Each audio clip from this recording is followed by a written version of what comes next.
let's talk about this debt ceiling because it's going to become more and more in the news. Obviously, it's in the news. But what you're going to hear more and more is this notion of prioritization.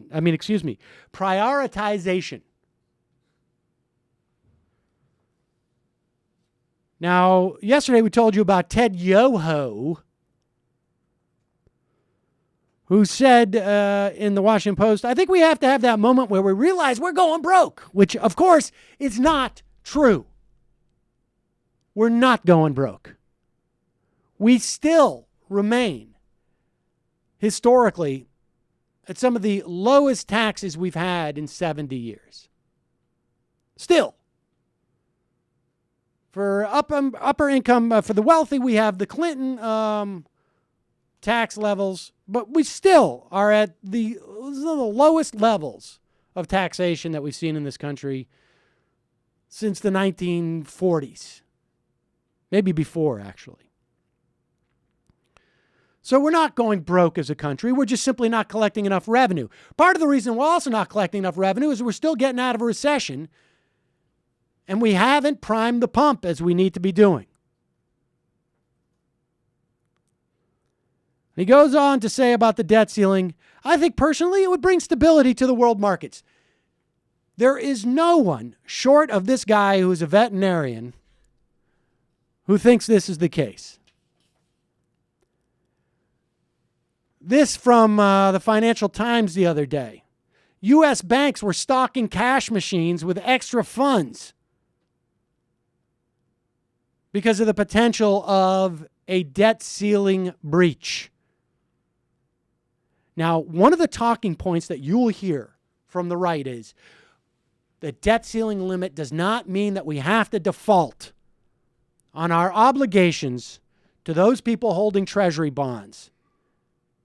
And the reason why they say this is they say we can just choose, because the government borrows about 35 cents on the dollar that it spends. We still have 65% of what the government runs on brought in on a monthly basis in tax receipts. And we could choose to prioritize the payments. So the Treasury Department, instead of paying all the bills that the government has, would just pay, or would start out by paying those people or those entities that are due interest. The Treasury Department on a typical day pays off 2 million invoices a day.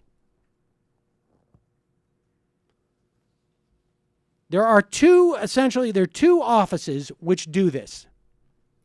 The Bureau of Public Debt handles U.S. sovereign debt payments through a system called FedWire. That's how the interest payments are paid. The Financial Management Service handles all other payments to agencies and vendors through the automated clearinghouse. Now, most rational people at this point would realize, oh, okay, wait a second. So you have this massive computer infrastructure, which automatically, because we don't have an office full of people who sit there and write the checks by hand. And they look at a pile of inbox with invoices and do it. This is all automated. Think for a moment the difficulty that's involved in setting up a national healthcare exchange. Think of the idea that we've had a couple of years to try and work this out. It's extremely complicated. The idea that Treasury could somehow rejigger all of this automation in such a way that it would isolate the debt bills from the other bills and be able to pay them off is fantastical. But even if Treasury, which has been claiming that it cannot do this,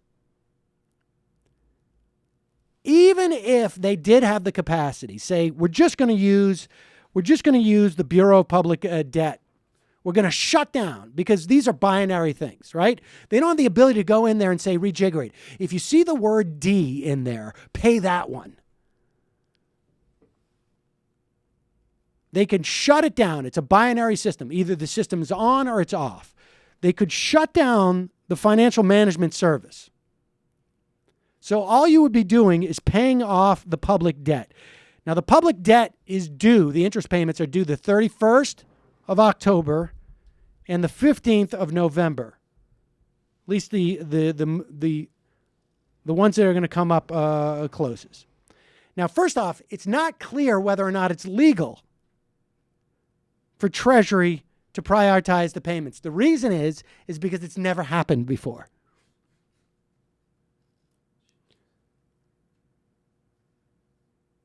So let's assume, though, that Treasury is just going to find the legal authority. Let's assume that logistically they can do it. Brad Plumer interviewed Mark Patterson, former chief of staff of Treasury. Quote, the U.S. government's payment system is sprawling. It involves multiple agencies. It involves multiple interacting computer systems. All of them are designed for only one thing, to pay all bills on time. The technological challenge of trying to adapt that to some other system would be very daunting. And I suspect if we were forced into a mode like that, the results would be riddled with all kinds of errors. So assume that the Treasury Department, they've actually figured out how they can do it, and they've been lying this whole time. Understand that if there was a mistake, there is precedent for a mistake happening. In 1979, the government inadvertently defaulted on $122 million worth of Treasury bills. It was due to unexpectedly high demand and an error in word processing equipment. This was only temporary. Treasury quickly fixed it. A study from 1989 in the Financial Review estimated the incident raised the nation's borrowing costs by 0.6% or $12 billion. And the damage lasted for months. That is an inadvertent default by a glitch in the system. So, but imagine that they could logistically do it. They found the legal authority. They've already set up a system to do so.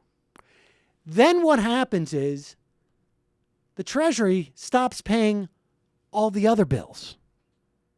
And we don't know if that's going to be VA benefits or Social Security benefits or Medicare benefits or contracting payments. We don't know what it would be. And that would have a disastrous effect on the economy. So the best case scenario with this concept of prioritization is that there's the legal authority to do it. There's a logistical plan to do it. It could be logistically executed without flaw. And then you would tank the U.S. economy. That's the best case scenario. So any veterinarian or right-wing shill who tells you that prioritization is doable is simply lying. They're trying to mitigate the argument that we would not face a catastrophe one way or the other. Banks are putting more money in their ATMs in anticipation of this. That's not a good sign.